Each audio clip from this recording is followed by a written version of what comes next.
ஆனா சன்னி லியோன் அவங்கள பத்தி எல்லாரும் தீவிர ஃபேன். அவங்க உங்களுக்காக நான் அவங்களுக்கு ஒரு பால்கோவா கொடுக்க ரொம்ப சந்தோஷமா இருக்கு.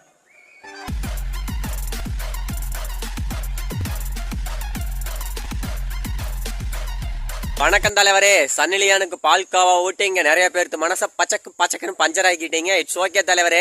உங்களுக்காக தலைவரே மொட்டையெல்லாம் அடிச்சேன். நீங்க இன்ன வரைக்கும் பாக்கல என்னோட வீடியோவை. நீங்க பிக் பாஸ்ல ஜெயிக்கணும் அப்படின்னு சொல்லிட்டு நேரா திருச்செந்தூர் வந்து திருச்செந்தூர் கோயில மொட்டை அடிச்சுட்டு அதுக்கப்புறம் நேரம் உடங்குடி வந்தேன். உங்க வீட்டுல அம்மா இருந்தாங்க, உங்களை பெத்த தாயார் இருந்தாங்க. போயிட்டு பிரசாதம் எல்லாம் கொடுத்துட்டு அப்புறம் உங்களை பத்தி அம்மா நிறைய சொன்னாங்க. நீங்க நல்லவர் வல்லவர் அப்படி நிறைய சொன்னாங்க. அது எல்லாத்துக்கும் தெரிஞ்ச விஷயம், தமிழ்நாட்டு மக்களுக்கு டோட்டலா தெரிஞ்ச விஷயம் தான். உங்க வீட்டு செவுத்துல வந்துட்டு என்னோட சேனல் பேரை வந்துட்டு சின்னதா எழுதி வச்சுட்டு வந்தேன். நீ எப்ப வர போறேன்னு சொல்லிட்டு உங்க கண்ணுல தெட்டுப்படும். சரி தலைவர் நம்ம வீடியோல பாப்பாரு, நம்மளுக்காக ஒருத்தர் மொட்டை அடிச்சிருக்கேன் அப்படின்னு சொல்லிட்டு பேசுவீங்கன்னு நினைச்சா இன்ன வரைக்கும் பேசல. உங்க கண்ணுக்குள்ள ஃபுல்லா சன்னி லியோனே இருப்பாங்க போல. கொஞ்சம் கண்ணை தொடர்ந்து பாருங்க தலைவரே. முழு வீடியோ லிங்க் கமெண்ட் பாக்ஸ்ல இருக்கு தலைவரே. ஃபர்ஸ்ட் கமெண்ட் தலைவரே, மறக்காம வந்து பாருங்க தலைவரே.